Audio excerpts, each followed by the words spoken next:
challenge. Everybody wants a challenge. Everybody wants a new challenge. So if you're Lewandowski, you're like, I've done everything here. I've achieved everything on Bayern Munich, won a treble, so forth, won my Ballon d'Or and everything. Chelsea now represents something new. Cool. Say what's up to the cupboards in your trophy cabinets. I'm going to shine these Ballon d'Ors, these Champions Leagues, these league titles, these Euros, AFCONs, Copa Americas, World Cups, and so forth. Nice one.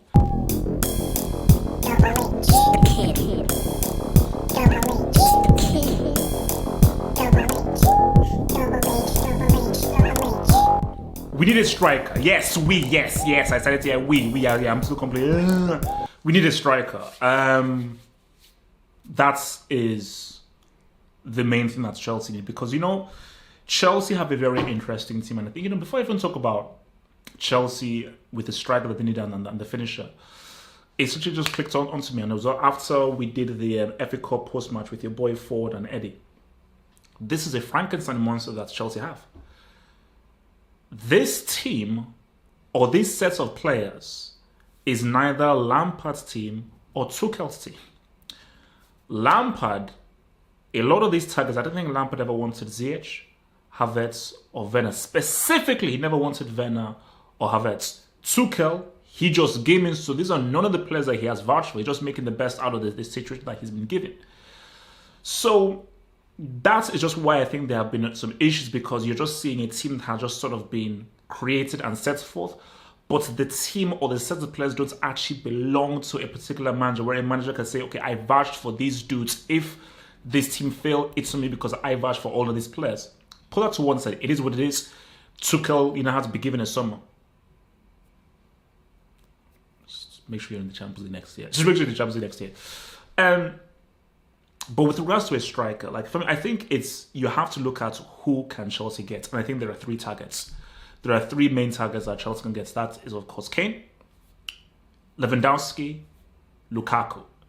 I feel that we can whittle that down to two, because Harry Kane, I don't think that is realistic. But I'll just give an argument for all three. But first of all, with what is realistic, Kane can't happen, because I don't think Kane would ever go to Chelsea based off of the whole politics with Tottenham and Chelsea and the rivalry. And I think Kane, just based on who he is as a character and so forth, will be like, you know what, bet, it's fine. I won't do it to y'all. If we look at Lewandowski and Lukaku, let me look at Lukaku first. See, people have been saying Lukaku. He began at Chelsea, did work out for him, went to United, and now is balling and doing amazing at Inter Milan. And it's where people have to look between the lines and really turn on their football intuitive brain and really look beyond what you just see on the surface.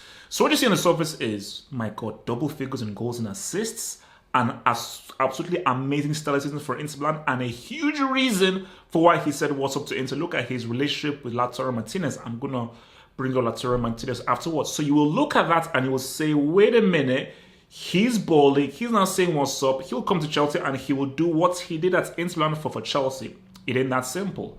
Antonio Conte plays a very specific system. And it's a very specific pragmatic system that he played at Juventus, at Chelsea, at Italy in Euro 2016, and now at Inter Milan. Lukaku, I believe, benefits off that very particular system that he plays. The way that he wants his guys to be positioned, what he wants his strikers to do, where he wants them on the pitch, and the structure of the team. Tuchel isn't Conte, and Tuchel doesn't have the same approach as Conte. So you put Lukaku in this team, you cannot be guaranteed that what he did for Inter Milan he's going to do for Chelsea, because it's simply a different freaking team with that has different expectations.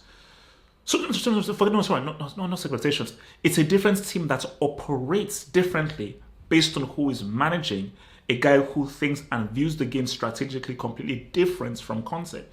So I am wary about Lukaku, because you can't just be reactionary and say because he has done amazing for Inter Milan, he will do amazing for Chelsea. Football doesn't work in 1 + 1 = 2. Or because a guy is amazing for one team doesn't mean he'll be an amazing in another team.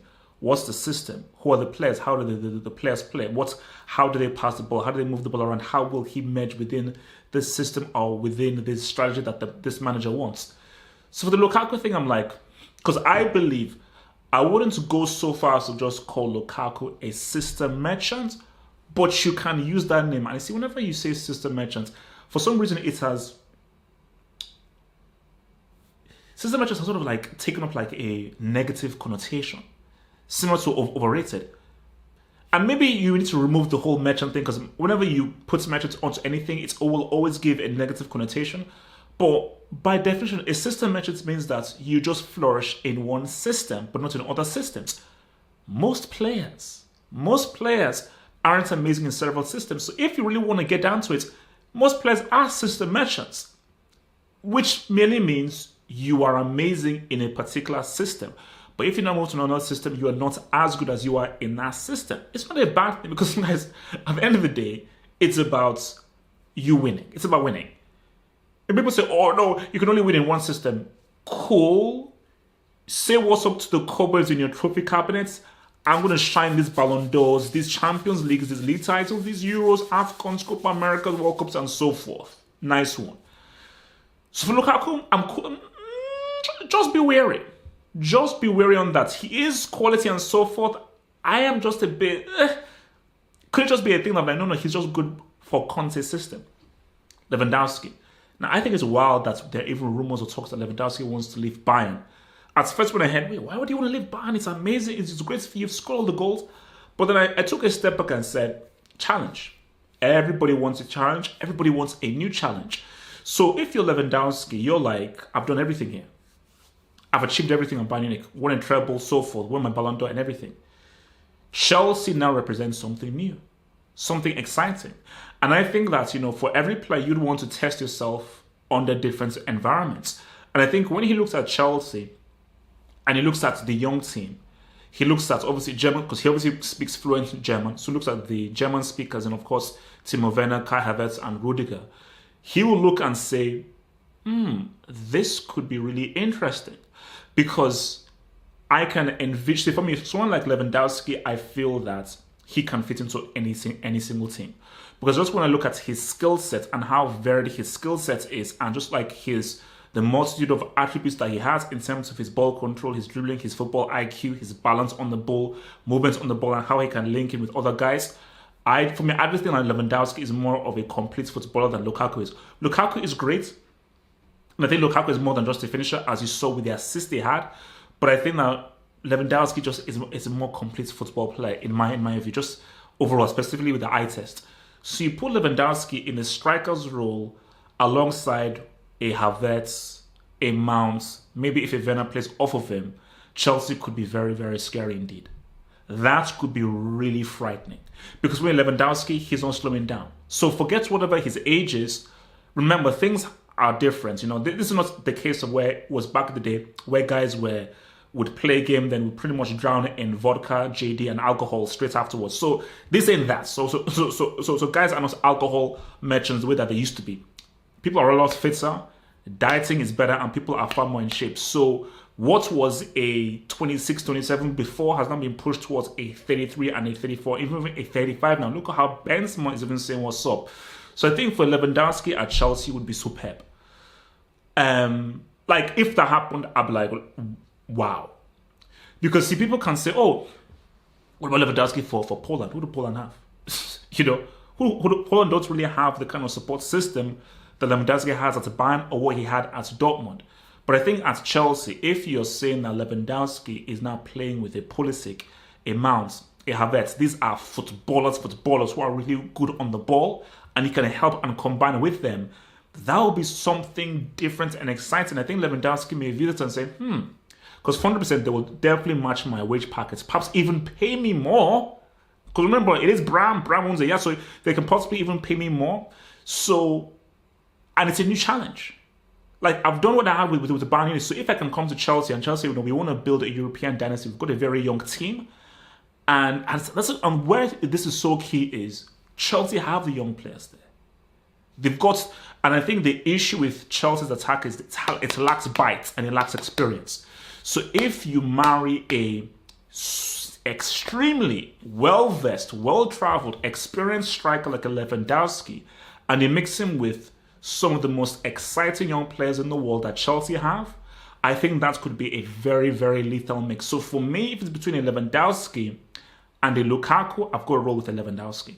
And I think Lewandowski is more of a sure bet than Lukaku. See, Lukaku, I will have questions as to whether he'll fit into the system. Lewandowski, I can almost hang my hats on that he would fit in, because I believe more in Lewandowski's adaptability as a player than I believe in Lukaku's. Two superb strikers who had two outstanding seasons in their respective leagues and their respective teams. But if you're moving or you're making a transfer, a big thing that teams don't take into account is how adaptable is this guy. Not every team is the same. Not every system is the same. And for some guys, it takes them several months to acclimatize to a new team. Like, look at Havertz, started shaky and so forth, but he's not getting goal. Oh, you need a Francoma to go. But he's now sort of finding his feet in his new team, which was drastically different from what he had at Bayer Leverkusen, man. So, and I think even if Kane was on the table, which I don't think it is, but even if it was always on the table, and I had Kane, Lewandowski,